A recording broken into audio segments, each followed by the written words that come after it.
تو ما در کشور مشکل اشتغال داریم، چطور اینا میتونن؟ خب اینا نوع اشتغال و بیکاری هم فرق میکنه. ما در ایران بخش عمده از بیکاری ما بیکاری انتخابیه، چون ما انواع بیکاری داریم دیگه.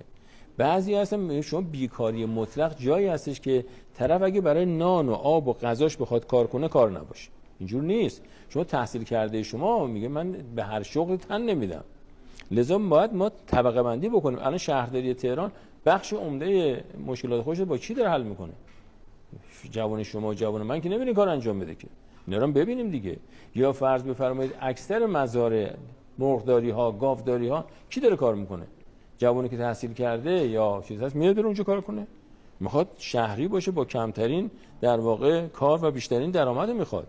اما یکی هستش که میاد اینجا برای فقط جای خواب حاضر کار کنه و کار خوبی هم انجام میده. دیگه که شما بیمه بهش نمیدی. درسته استفاده میکنن، بحث از این بود که اینا دارن یارانه میخورن، ولی از اون ور بازنشستگی داره. مشکلش اینه آیا اینا بیمه ای دارن؟ اتفاقی میفته. اینا همه رو نگاه کرد دیگه. یا دستمزدی که به اون میدن برابر هست با دستمزد معادلش ایرانی؟ اینا هم که نیست که. اما میگم اینا رو بذاریم کنار. افغانستان و ایران در واقع پاره تن همن، جدا نخواهند شد که.